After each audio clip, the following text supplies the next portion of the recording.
Eh bien, enchanté. Enchanté, du coup moi je suis Sébastien Guichard, donc je suis cofondateur de docfinance.com et j'ai le plaisir d'organiser ce beau événement destiné vraiment aux étudiants et aux jeunes diplômés. Donc cet après-midi riche en contenu et en rencontres. J'ai également le plaisir d'animer cette conférence qui aura pour objectif de parler des différents domaines de la finance et de vous donner du coup un peu toutes les informations pour finalement choisir votre carrière, choisir votre type de métier en fonction justement de plusieurs paramètres, que ce soit la formation, que ce soit les salaires, que ce soit le choix de vie entre équilibre vie perso, vie pro, parce qu'on en parle quand même beaucoup, ou même d'autres paramètres de soft skills, etc. Pour ce faire, donc, je suis accompagné d'Adrien Rosenberg, associé chez Alumni, et Ludovic Bessières, Head of Channels and Collaboration chez Hays. Et je vais vous laisser très rapidement la parole pour vous présenter en quelques mots voilà, et votre entreprise potentiellement. Merci, bonjour à tous. Donc moi je m'appelle Ludovic Bessières et donc je suis comme on vous l'a dit, Head of Channel and Collaboration. Alors je vous rassure, personne ne sait ce que c'est, mais en fait je suis directeur des partenariats. C'est moi chez Hays qui a la charge d'organiser les relations avec les organisations professionnelles, les écoles, pour parler de Hays et parler de ce cabinet de recrutement pour lequel je travaille, qui est un cabinet anglais qui a 50 ans d'existence, qui est présent dans une trentaine de pays. Et en France, on est présent au travers de 24 bureaux et 800 personnes. Et on recrute dans différents métiers, en CDI, en CDD, en travail temporaire et en contracting.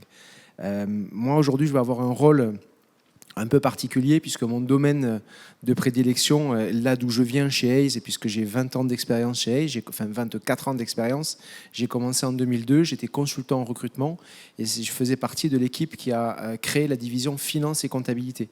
Donc une division qui n'existait pas à l'époque. Quand je suis arrivé, on était 16 et aujourd'hui on est 800 personnes en France.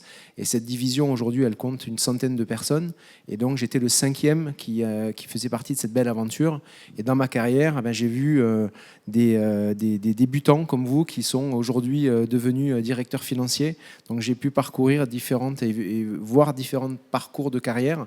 Il n'y en a pas des bonnes, il n'y en a pas des mauvaises. Et donc, je vais m'attacher à vous donner ce retour d'expérience pour vous aider à choisir effectivement la voie qui s'offre à vous et qui est super. Je vous le dis déjà. Bonjour à tous, moi c'est Adrien Rosenberg, donc je suis associé chez Alumni. J'ai démarré ma carrière en finance, j'ai fait ce qu'on appelle du M&A à la Société Générale. Et ensuite, donc, j'ai rejoint Alumni qui est en fait 3 choses. La première qui nous concerne aujourd'hui, c'est une structure de préparation aux entretiens en finance. Donc pour faire simple, on accompagne les étudiants pour décrocher des stages et des CDI, des premiers jobs en finance, et je dirais plus spécifiquement en finance d'investissement, je dirais au sens large. Donc à la fois des métiers de banque d'investissement tels que le M&A, leverage finance, ECM, DCM, et aussi tout ce qui est côté marché, sales, trading, structuring, quant, etc. Mais aussi côté buy side, comme on dit, c'est-à-dire dans les fonds d'investissement, que ce soit dans des fonds d'asset management ou alors dans des fonds de private equity pour le côté corporate, dans des hedge funds. Voilà, c'est tout cet univers-là nous concerne sur la préparation des étudiants. On a également 2 autres métiers qui sont plus orientés, on va dire, B2B. On fait de la formation professionnelle. Donc là, c'est pour des banques et des fonds d'investissement. On les forme sur des sujets un peu plus techniques. Donc par exemple, pour des fonds de private equity, c'est des sujets de modélisation financière, LBO, etc., de management package. Et le 3e métier qu'on a, donc c'est un peu comme comme au début de carrière de monsieur, c'était du recrutement. Et là, on chasse pour principalement des fonds de private equity et des hedge funds. Donc en fait, on accompagne les gens du coup dans leur carrière en finance, du niveau étudiant jusqu'au niveau un peu plus senior. Ça s'est construit évidemment progressivement, mais voilà, notre cœur de métier, c'est d'accompagner les gens là-dessus.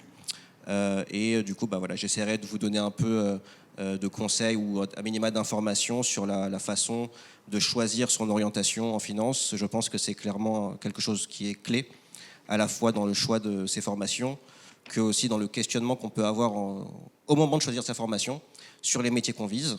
Et ce qui peut vous plaire, c'est pas juste l'intérêt pour un métier, ça peut aussi être d'autres considérations qu'on va sûrement aborder en termes de salaire évidemment, mais aussi en termes d'équilibre vie pro, vie perso, de reconversion potentielle. Voilà, toutes ces choses-là. Et pas tous les métiers en finance offrent le même niveau de perspective selon chacun des critères. Donc, c'est un peu le sujet aujourd'hui, je pense. Je laisse la parole à Sébastien pour continuer. Merci beaucoup. Du coup, donc on va parler, comme on vient de le voir, des différents métiers. On a la chance d'avoir 3 intervenants qui sont complémentaires en termes d'expertise sur les différents métiers, puisque Ludovic, toi tu vas être plutôt sur l'audit comptabilité, ce qu'on avait vu un peu plus. Et du coup Adrien, donc tout ce qui est M&A, private equity, donc tout ce qui est finance d'entreprise, haut de bilan finalement. Déjà juste pour introduire un petit peu, j'aimerais bien avoir votre ressenti, si vous en avez un, sur le marché actuellement, sur les différents secteurs qu'on vient de voir. Comment vous ressentez le marché aujourd'hui ? Voilà, parce qu'il y a quand même beaucoup de choses qui se passent. Est-ce que on est dans le creux de la vague ? Est-ce que vous ressentez que ça a bien baissé, que ça va reprendre en termes aussi de recrutement, d'activité ? Qu'est-ce que vous ressentez par rapport à ça ? Alors moi, la vision entreprise, elle est pas tout à fait la même. Comme je vous disais, c'est 24 ans de Hays, j'ai connu 2 grosses crises. Là, c'est la 3e, du coup, que je connais dans ma carrière. Et elle est violente, celle-là. Elle est violente parce qu'il y a beaucoup des éléments de planètes qui se désalignent. Et forcément, le marché de l'emploi, il est un peu plus compliqué.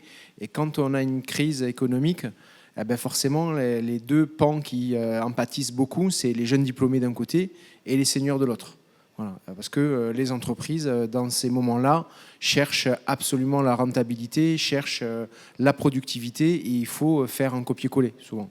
Donc, un jeune diplômé, il faut généralement du temps pour le former, pour de l'accompagnement, et ainsi de suite. Et puis un senior, voilà, ce qu'on dit, c'est qu'il coûte trop cher, donc on les embauche pas. Bon.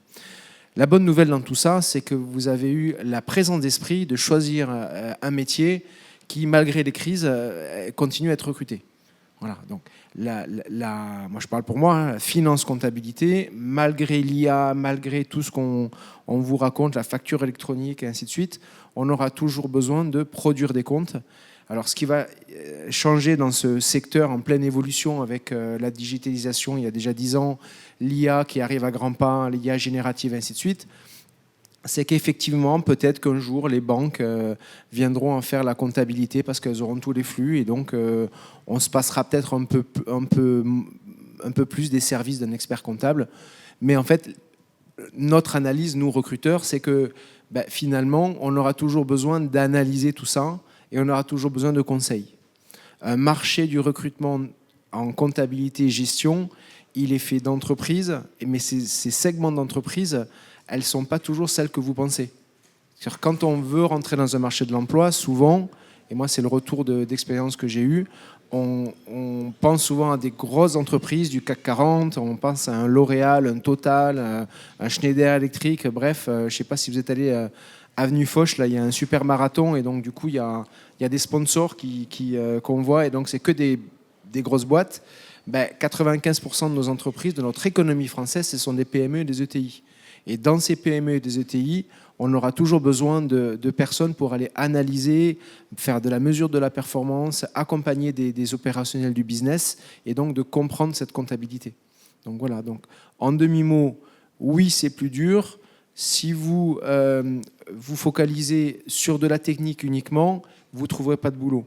Si vous vous focalisez sur des soft skills, sur de l'analyse, sur de la gestion, sur de l'aide à la performance, avec cette envie et ce sens, là, ça sera beaucoup plus facile. Au-delà de la tendance actuelle liée au contexte peut-être déjà géopolitique et aussi contexte plus structurel lié à l'IA, etc., quelque part, décrocher un job en finance, ça a toujours été extrêmement difficile pour plusieurs raisons. On pourrait rentrer dans le détail, mais je dirais que globalement, premièrement parce que il y a énormément de candidats par rapport au nombre de jobs à aller chercher. Aussi parce que, et d'ailleurs Claire l'a un peu évoqué, il existe des métiers dans ce milieu, notamment je pense en asset management et d'autres métiers également, où les gens trouvent un assez bon compte entre leur salaire, l'intérêt du métier, l'équilibre vie pro-perso que j'avais évoqué. Et donc, du coup, effectivement, ça génère parfois de faibles turnovers dans certaines entreprises. Je pense notamment, par exemple, à des métiers comme le leverage finance en banque, voilà, des choses comme ça. Il y a une grande exception qui est le M&A, où là, certes, on gagne très bien sa vie, mais l'équilibre vie pro-perso n'est pas très bon. Donc, en fait, il y a un turnover structurel qui fait que même en période de crise, il y a toujours des recrutements, peut-être un peu moins, mais il y en a toujours. Donc, du coup, sur le contexte actuel, moi, personnellement, je ne vois pas très récemment, pour ce qui est de la corporate finance et de la finance de marché, un changement marqué sur les recrutements. Je dirais que ça continue à recruter en M&A, par exemple. En finance de marché, en France, ça a toujours été difficile de décrocher un job. Il y a eu un appel d'air post-Brexit avec des banques américaines qui ont développé leur bureau à Paris et qui, du coup, ont embauché des gens, plus débauché des gens dans les banques françaises. Mais avant le Brexit, décrocher un job en finance de marché en banque française, c'était très difficile aussi. Et donc, maintenant, voilà, c'est redevenu à un niveau, on va dire, normatif. Voilà, donc juste pour dire que moi, perso, je vois pas trop de difficultés supplémentaires par rapport à il y a 6 mois. Dans les niveaux de stage, des CDI, etc. Mais que ce soit dégradé ou pas, ça a toujours été très compliqué en raison de l'offre et de la demande en termes d'emploi. Voilà. La formation aujourd'hui, est-ce que c'est toujours un critère important? Parce que justement, tu disais tout à l'heure que si on restait purement technique, ça va poser problème. N'empêche, j'imagine qu'il faut quand même un bagage. Quels sont les métiers aujourd'hui qui recrutent en audit, en comptabilité et aujourd'hui, les soft skills nécessaires pour ce type de métier, c'est quoi? Et justement, est-ce qu'il y a des ponts ensuite qui peuvent se créer sur d'autres? Alors, je vais prendre 2 prismes. Je vais prendre le prisme d'un côté profession comptable libérale, et dedans, j'inclus l'audit, donc tout ce qui va être cabinet de commissariat aux comptes et cabinet d'expertise comptable. Et de l'autre, du coup, l'entreprise, la direction financière d'entreprise. Okay, comme je vous ai dit, ce sont 2 secteurs en profonde transformation. C'est-à-dire 2 secteurs qui, d'année en année, ont leur taux de dossiers, de missions, de transformation. Si ce n'est pas le digital, c'est la mesure de la performance. Si ce n'est pas la mesure de la performance, c'est des nouvelles normes. Si ce n'est pas des nouvelles normes, c'est les manières de management. Il y a toujours des choses où on voit des profondes transformations qui sont aussi dues au changement de management, en fait. Parce que aussi bien dans les cabinets que dans les entreprises, les managers ne sont plus les mêmes. Vous allez demain devenir des nouveaux managers. Dans 15 ans, vous allez recruter des gens et vous aurez une façon de travailler qui sera différente. C'est ce qu'on observe dans les cabinets d'expertise comptable. Aujourd'hui, les patrons de cabinets ont la trentaine souvent, et donc ils ont une optique d'une gestion au travail différente parce que l'associé va déposer ses enfants le matin à la crèche, il va les chercher le soir, et alors qu'il y a 10-15 ans, c'était impensable que le patriarche qui tenait son cabinet rentre le soir avant 20h. Voilà. On ne travaille plus le week-end en cabinet, ou rarement, sauf en période de bilan. Donc il y a des gros changements qui sont opérés. En entreprise, c'est un peu la même chose. Et les deux ont leurs avantages et leurs inconvénients. Dans une carrière, je pense que la finance d'entreprise offre une progression de carrière linéaire, tandis que l'audit ou l'expertise comptable, c'est une sorte d'accélérateur de particules de votre carrière, quoi. En expertise comptable ou en audit, vous allez apprendre en 3 ans ce que vous auriez appris en 5 ans dans une entreprise. Parce que vous allez travailler avec plusieurs types d'entreprises, plusieurs types de secteurs. Vous allez travailler sur des vies d'entreprise aussi, sur du droit, sur de la constitution de l'entreprise, sur la vie d'une entreprise d'une manière générale et quelle que soit sa taille. Vous allez travailler sur un portefeuille d'entreprise avec beaucoup de diversité. L'évolution, elle est aussi beaucoup plus rapide. Les salaires aussi sont aussi beaucoup plus rapides. Et dans ma carrière, moi, j'ai vu des associés d'audit venir me voir en me disant Ludovic, je suis payé tant, je voudrais repasser en entreprise. Et puis là, on avait un souci parce que les salaires étaient trop élevés, en fait. Il n'y avait pas d'équivalent dans le monde de l'entreprise. À côté de ça, sur l'entreprise, ce qu'il faut aussi bien considérer, c'est qu'on est passé avec une grosse accélération les 10 dernières années, d'un modèle chambre d'enregistrement. C'est-à-dire on avait des directions financières d'entreprise qui avant étaient là pour vulgairement, je veux dire, pour payer l'impôt. C'est-à-dire l'entreprise faisait son business, vendait ses produits, ainsi de suite. On envoyait tout au niveau administratif à la finance, et puis la finance, gardien du temple, la compta, statutaire, réglementaire, on faisait des prévisionnels de trésorerie, des trucs comme ça. Et là maintenant, on est sur une finance business partner.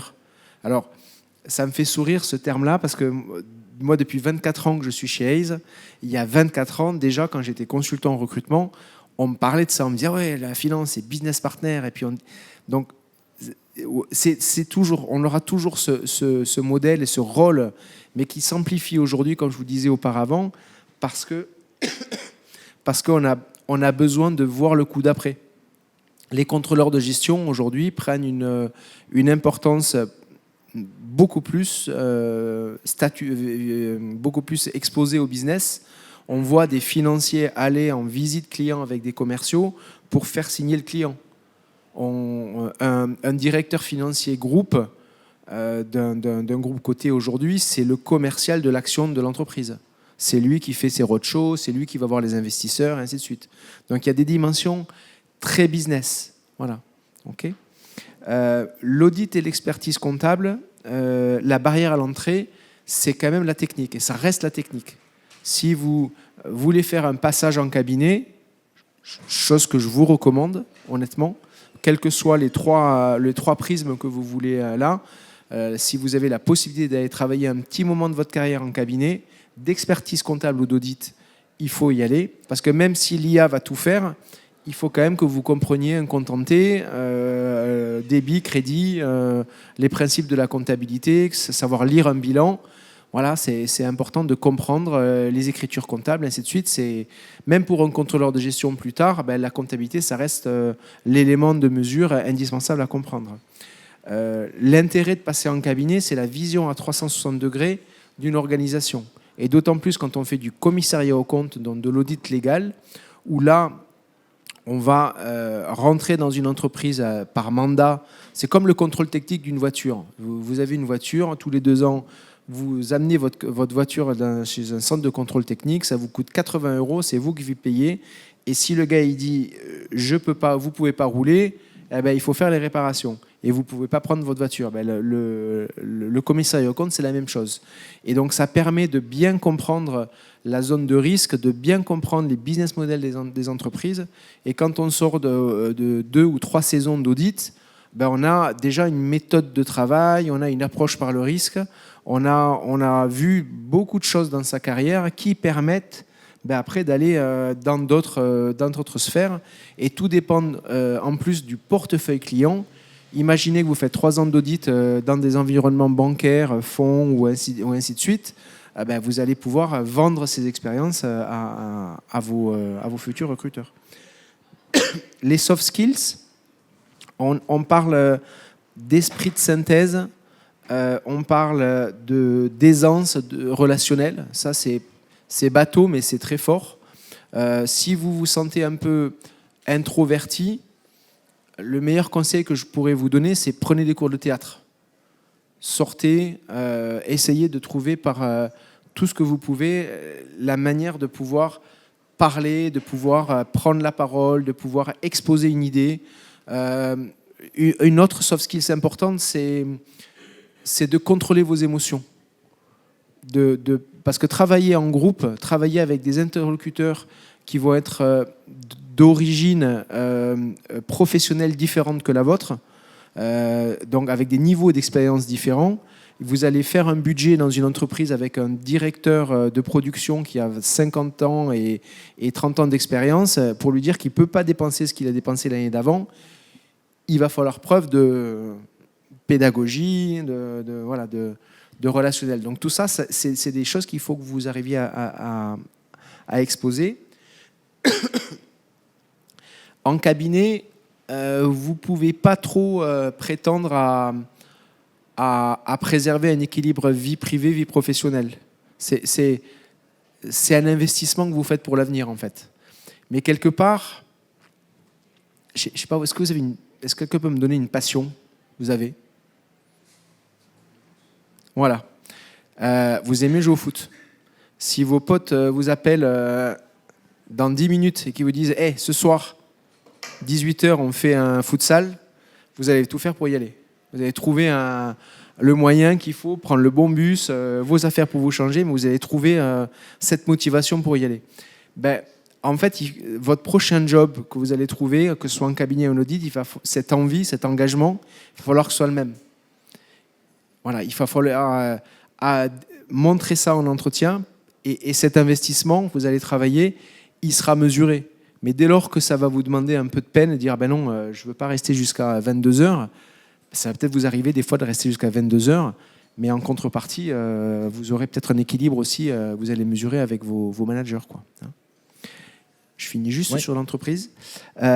L'entreprise, je pense que c'est très attractif pour des personnes qui ont envie de faire une carrière, on va dire, où on a justement un peu plus d'équilibre vie privée, vie professionnelle. Il y a beaucoup de métiers dans l'entreprise, dans la direction financière d'entreprise, et des métiers très très mal connus. Je vous en prends un, la paye, la partie gestionnaire de paye.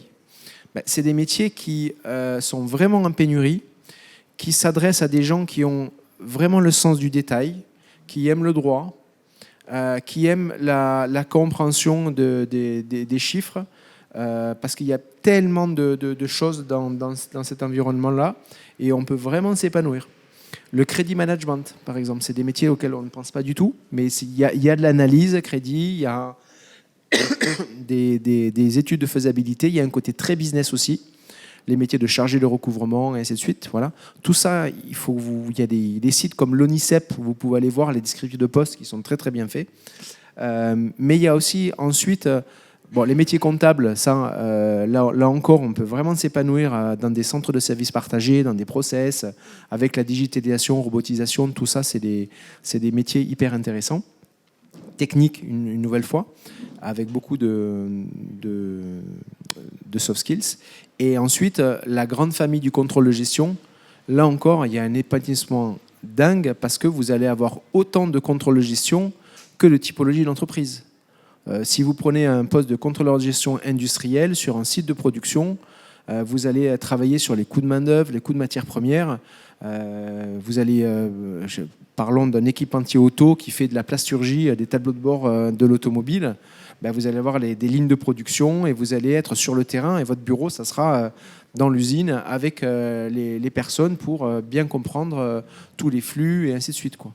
Donc ça, c'est toujours de la technique, c'est toujours du calcul, mais c'est aussi beaucoup de business, quoi. Merci beaucoup, Adrien.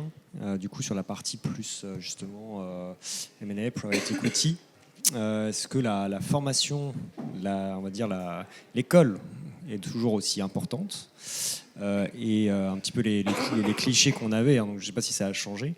Et est-ce que justement l'équilibre vie pro, vie perso, faut l'oublier toujours, ou est-ce que ça change aussi?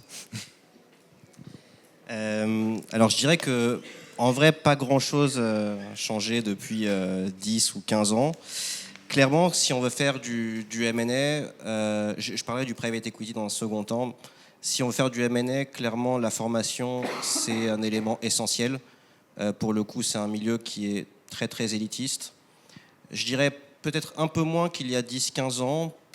Alors, pourquoi? Mon explication, c'est que c'est un marché qui s'est vachement développé en 10-15 ans. Avant, il y avait quelques acteurs. Aujourd'hui, il y a beaucoup d'acteurs, notamment ce qu'on appelle des boutiques M&A.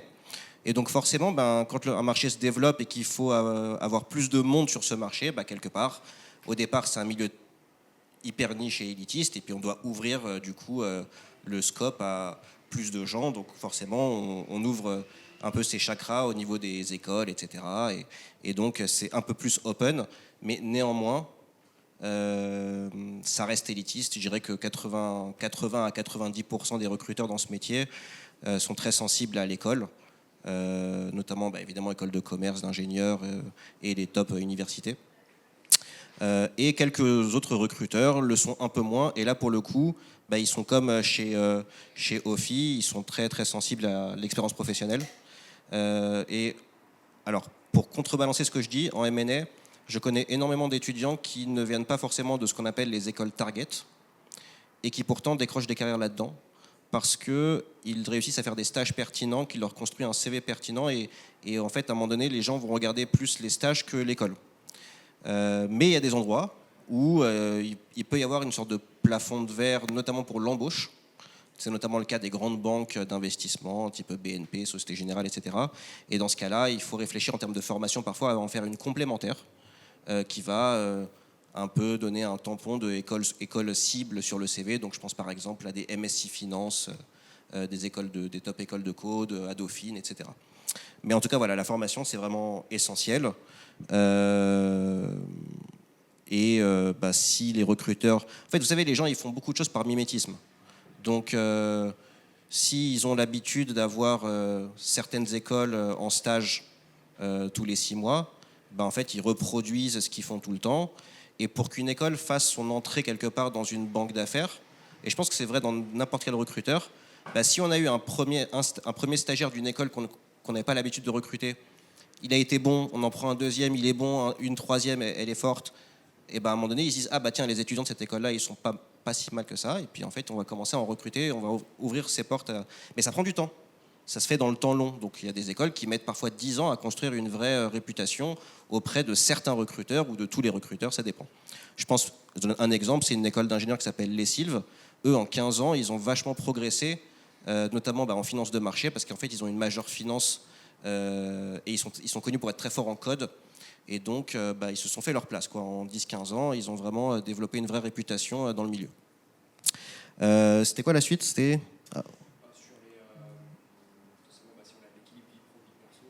Alors sur l'équilibre vie pro, vie perso, là pour le coup, c'est toujours pareil. Donc il n'y a pas vraiment d'équilibre. C'est pour plusieurs raisons aussi. Déjà parce que il faut comprendre, le M&A, c'est un métier de clientèle. Donc là pour le coup, c'est pas vraiment pareil que chez Ophi par exemple. C'est un métier de clientèle, donc on est au service du client. Et donc quand le client demande quelque chose, souvent il veut aller vite parce qu'il faut aller vite sur des deals M&A, mais en plus par-dessus tout vous avez votre boss qui lui veut aller encore plus vite que votre client pour montrer qu'il sait mieux faire que ses concurrents. Et donc quand le client le vendredi après-midi demande un document pour le vendredi prochain, le boss il dit non, dès lundi matin vous l'aurez sur votre bureau. Et donc du coup forcément il n'y a pas d'équilibre. Après c'est aussi un choix qui peut être stratégique. On veut tous avoir un job bien payé avec un bon équilibre, mais il y a beaucoup de gens qui peuvent faire ce job-là en se disant c'est une première étape avant la suite. De la même manière que des étudiants après le bac se disent je vais me taper une prépa pendant 2 ans pour aller faire une école de commerce. Ils vont vivre l'enfer pendant 2 ans, mais après ça leur ouvre plein de portes. C'est un peu pareil sur le M&A parfois. En gros, les gens ils se disent je vais faire 2-3 ans de M&A. Et puis après, je vais bouger, par exemple, en private equity. Et donc là, je fais la transition. Et pourquoi ils veulent aller en private equity? Déjà parce qu'on passe du conseil à l'investissement. Donc il y a un côté un peu plus actif, je dirais, dans le job. On n'est pas juste là à conseiller des gens. On a des convictions et on les applique. Et autre chose aussi, c'est que on récupère des points de vie dans la mesure où les nocturnes et les week-ends, c'est plus quelque chose qui est structurel, c'est quelque chose qui est ponctuel. Quand il y a un deal live, là on va travailler un peu plus, on va mettre un coup d'accélérateur, mais globalement, on va pouvoir avoir des dîners dehors le soir en semaine. C'est un peu ça le point de repère qui dit si on a un équilibre ou pas dans sa vie pro. Voilà, mais en tout cas, il faut pas trop compter là-dessus, notamment sur les premières années de carrière. Après, ça se calme aussi avec le temps, faut pas non plus abuser. Et il y avait un point intéressant que Ludovic avait évoqué, c'était aussi par rapport... ah oui, parce qu'on parlait des soft skills, etc. Et Claire l'a évoqué aussi. Alors moi je pense qu'il y a des soft skills différents à avoir selon les métiers en finance. Et ça, je vous conseille d'échanger avec un maximum de professionnels d'un métier donné pour comprendre un peu quels sont les soft skills à développer. Et quand je parle de soft skills, je ne parle pas forcément que de qualité, type, rigueur, esprit d'équipe, etc. Mais aussi globalement leur mentalité, qu'est-ce qui semble important pour eux ou pas dans la vie, etc. Parce que un truc très important en finance, comparé à des entreprises plus classiques, c'est que en banque d'investissement, par exemple, vous avez des grades dès le niveau junior, analyste 1, 2, 3, associate 1, 2, 3. Et donc, il y a des gens à toutes les strates. Mais ce que ça veut dire concrètement, c'est que quand on arrive quelque part, on bosse en direct avec des gens qui ont globalement le même âge que nous. Chose qui n'est pas forcément vraie si demain je vais en contrôle de gestion chez L'Oréal ou chez LVMH, où mon N+1 peut peut-être avoir 8 ans de plus que moi. Et donc, ça crée des ambiances différentes au bureau et notamment des exigences dans le recrutement. Les gens en banque d'investissement vont avoir tendance à recruter des gens avec qui ils peuvent être amis.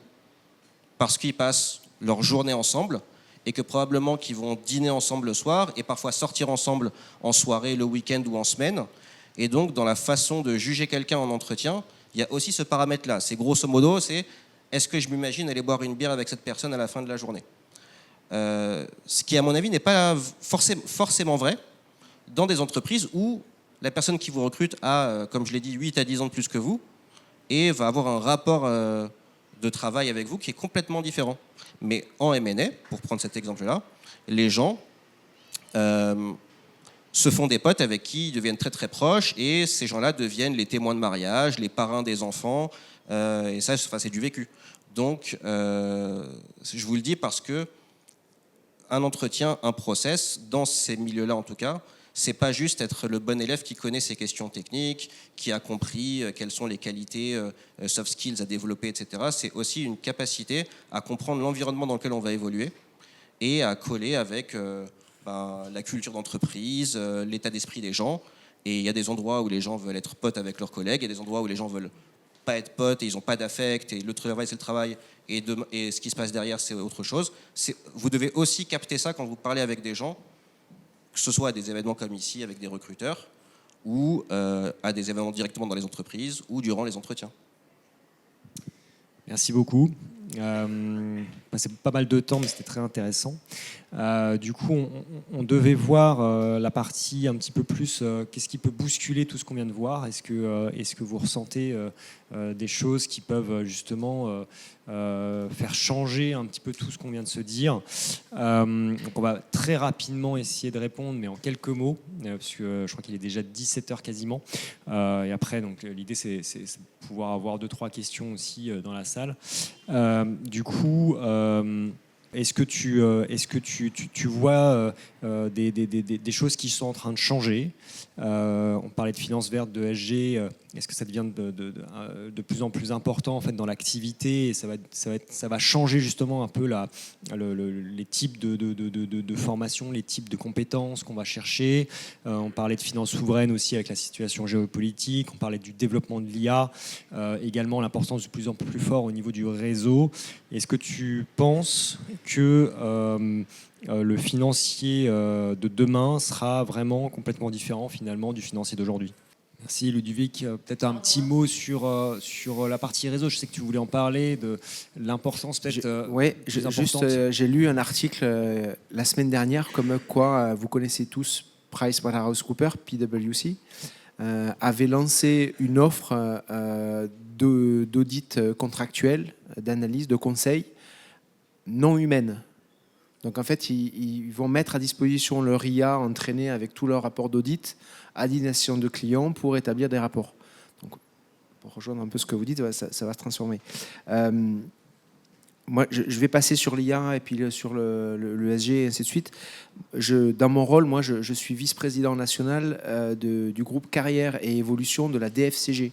La DFCG, c'est l'association financière des contrôleurs des directeurs financiers et des contrôleurs de gestion. C'est 3700 membres, 3700 directeurs financiers qui se regroupent, qui font du réseau. Donc moi-même, je ne suis pas directeur financier, mais depuis 24 ans, j'ai appris un peu à les connaître et j'ai fait des copains, j'ai fait de bonnes relations. Et les associations professionnelles, c'est aussi de formidables véhicules d'entreprendre. Parce que ça reste une association loi 1901, on s'investit, on prend du plaisir à créer des choses. Et donc, c'est pas quand on a besoin d'un réseau qu'il faut l'activer.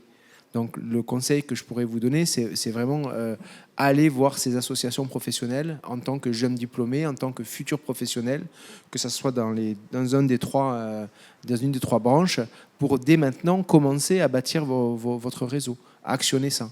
Ça, dans une carrière professionnelle, c'est ce qui va faire la différence pour vous plus tard. Donc il faut construire dès maintenant votre employabilité de dans 5 ans, 10 ans en fait. Et ça, c'est important. Sur la partie audit, expertise comptable, il y a 2 grosses associations de jeunes diplômés. Il y a l'ANEX, c'est l'Association nationale des experts comptables stagiaires. Je ne sais pas s'il y a des gens qui briguent un peu un DCG, des SCG, des études comptables, mais s'il y en a, vous aurez une association qui va vous épauler, vous soutenir et vous encourager dans les mémoires et ainsi de suite. Et il y a aussi le CJEC, c'est le club des jeunes experts comptables. Et là encore, c'est des associations qui sont hyper dynamiques, quoi. Donc ça, c'est très important. Merci beaucoup. Et Adrien, du coup? Je ne vais pas reprendre les sujets. Juste, il y avait un point qui m'intéressait, c'est quand on parlait de la finance verte et l'ESG. Plus globalement, peut-être un petit conseil d'orientation. À mon sens, alors, on peut viser une carrière en finance verte, etc. Mais je pense que il ne faut pas trop se mettre à votre niveau dans une trop grande niche. Je pense que c'est mieux de viser quelque chose de généraliste et après, au bout de quelques années de carrière, de se spécialiser dans un domaine spécifique. Et donc, par exemple, si vous voulez faire de l'investissement vert, ESG, etc., dans un fonds d'assets, moi, je conseillerais de construire un CV à travers les stages qui matchent avec tous les fonds d'asset management et déjà réussir à avoir une place en CDI dedans, ce qui serait déjà pas mal.